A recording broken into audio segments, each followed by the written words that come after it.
Next on the news, the Mets have an angel in their outfield, the groundskeeper at Citi Field, whose work is guided by faith. There's a saint of gardening. I think about him every so often.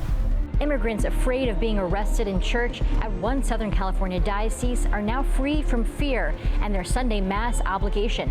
Plus, it's a summer staple for the streets of Williamsburg. The Giglio Tower will grace the skies this Sunday. How you can see this iconic dance. I'm Katie Vasquez. Currents News starts right now.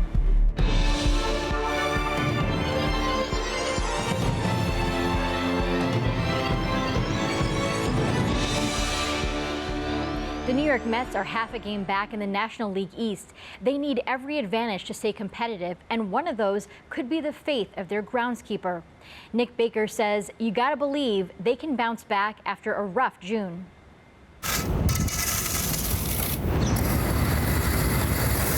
Hours before the game at Citi Field, Nick Baker is the man that makes sure the field is ready to play. We worry about the spots the left field, center field, right fielder play on, but for the most part, the grass is untouched for most of the game. So yeah, most of our work is done on the dirt. This isn't your typical grass. It takes a lot of work to ensure a quality, consistent product is delivered. Our grass is on sand, so when it rains, it drains faster. So there's a lot more science and chemistry behind it in a sense to keep it the way it is. Growing up in Iowa, he was a Mets fan and one day imagined he would work for the New York team, but not in the same capacity. You know, I wanted to play for the Mets, but then I was only 5'7", so it kind of that stopped the whole deal. Side, middle. Nick pivoted to a different career path that led to an amazing job. Mowed yards growing up and worked on mowers and stuff like that, so I decided, I'll give this a try. And then it kind of took off, and I was able to transfer to Iowa State for turf management. Off the field, Nick found a community at St. Mel's Church, which gave him that same Midwestern feeling of home. They're there for you if you need anything or if something comes up.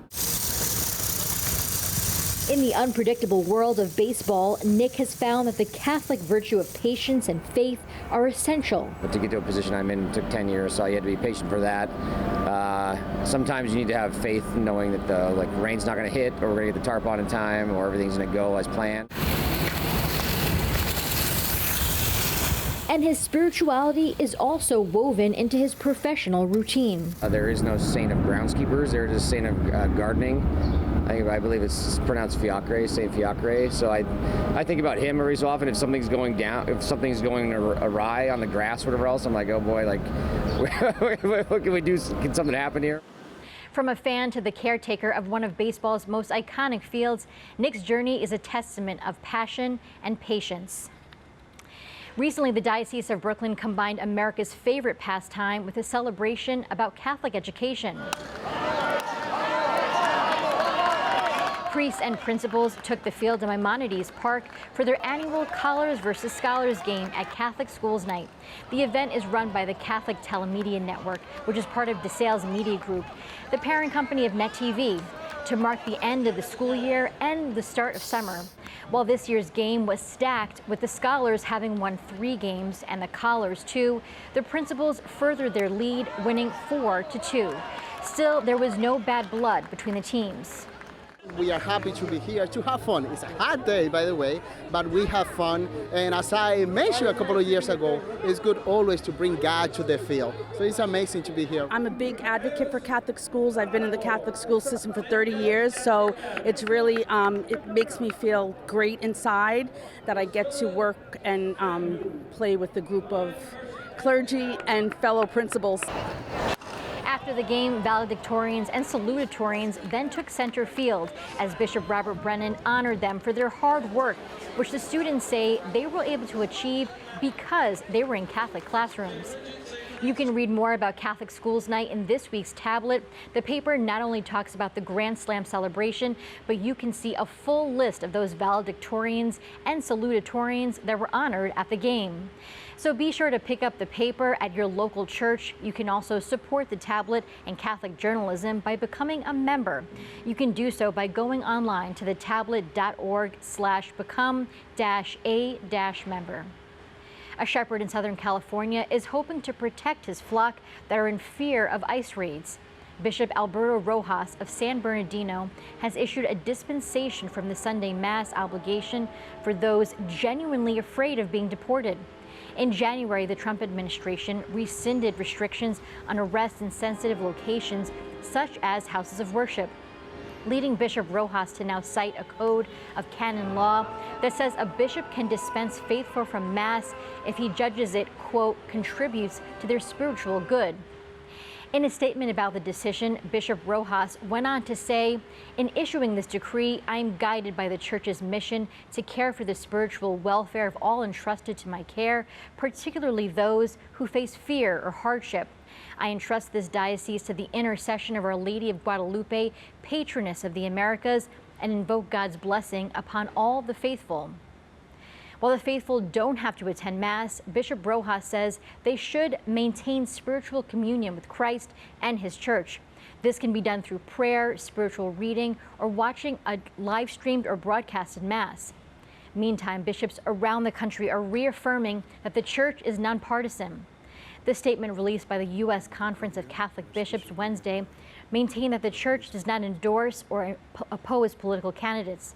The statement was in response to a recent court case that partly relaxed a long-standing federal ban against houses of worship, talking about politics to its congregation. While the Catholic Church doesn't support specific candidates, it does try to help Catholics vote with their conscience.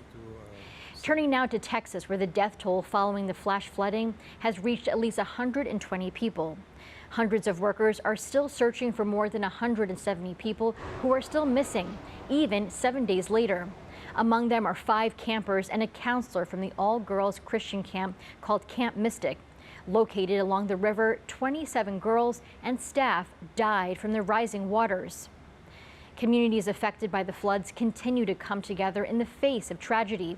The Diocese of Beaumont joining people of all faiths and backgrounds at the Jefferson Theater Wednesday night for a prayer service to mourn those lost. Among the victims in their prayers, a Camp Mystic camper and Catholic school student, as well as 4 Catholic high school alumni. Back in Brooklyn, a Williamsburg summer staple kicked off Wednesday night. Man the sausage and peppers and other stands, and sell the tickets, and prepare for the sacred dance of the Giglio. Auxiliary Bishop James Massa outlining the next 11 days of fun and festivities as he celebrates Mass for the opening of Our Lady of Mount Carmel feast. The more than 100-year-old festival is a celebration of faith, culture, and family traditions by the Brooklyn neighborhood's Italian-American community. But the most iconic part of the feast happens this Sunday with the famous Giglio lift. More than 100 lifters will participate in this 138-year-old tradition, lifting the 72-foot-tall, 4-ton metal monument and dancing with the Giglio through the streets of Brooklyn. That lift will happen again this Sunday, July 13th at 1:30 p.m. at Our Lady of Mount Carmel in Williamsburg, Brooklyn. If you can't make it, don't worry. I'll have a full report on the lift the following Monday right here on Currents News. Finally tonight, while Pope Leo XIV is on summer vacation at Castel Gandolfo, the Holy Father has brought a piece of home with him.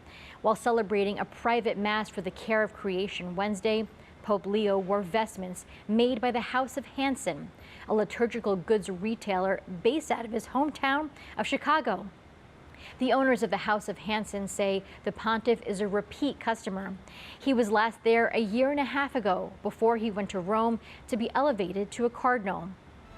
That is this Currents News update. I'm Katie Vasquez. Thank you for joining us because we are putting your faith in the news. Hope to see you again next time.